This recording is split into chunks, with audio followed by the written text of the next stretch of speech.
আচ্ছা কোনছে আল্লাহ বড় না মানুষ বড়? ধরো গাদা, তুই কার হাতে কার জোড়া দেশ? কোড়ায় আল্লাহ আর কোড়ায় মানুষ। যেটা কবার কইছে ওইটা কন। আল্লাহ বড় না মানুষ বড়? আল্লাহই তো বড়। আল্লাহ বড়, তাহলে আল্লাহর কথা না হইনা মানুষের কথা শুনেন কে? তুই কি কইতাছস? কি আর আল্লাহর কথা মানে না মানুষের কথা মানে? হ্যাঁ, কি আর মানুষের কথা শুনেন তাই না? আমনে যে ওই দিনকে ডায়াবেটিসের রোগ নিয়ে যে হাসপাতালে গেলেন, ডাক্তার আপনার কত কিছু খাবার না করলো, সব কিছু না খাই এখন চলতেছেন।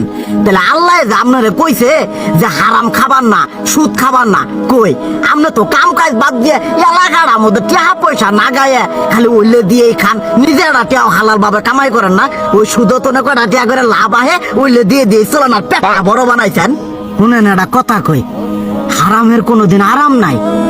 হালাল পথে রুজি রোজগার করেন, প্রয়োজনে এড়া বেলা কম খায়েন, তাও শরীর পিণ্ডও ভালো থাকবো, কোনো রোগ বেদও হবো না, আরামও পাবেন, আল্লাহও খুশি থাকবো। তুই আমার এইভাবে বুঝাবি আগে কইলি না কে? আসলে এই বিষয়টা তো আমি কখনো মাথায় এইভাবে নিইনি যে আমাদের কখনো ডাক্তার নিষেধ করলে ঠিকই আমরা নিষেধ মানি, কিন্তু উপর আল্লাহ যে কত কিছু নিষেধ করে দিয়ে সেটা মানি না। আর এই যে হারাম পথে টিয়া পয়সা কামাই করতেছেন, শরীরের মধ্যে দুনিয়া রোগ ব্যাত হয়েছে, দেখা যাইতেছে যা টিয়া হারাম পথে কামাই করতেছেন তার তো বেশি টিয়া মনে করেন জ্বলে যাইতেছে গা বেশি। আজকের পর থেকে আমি আর এই হারাম সুদ খামো না, আমি হালাল পথে চলবো, হালাল টাকা পয়সা ইনকাম করবো।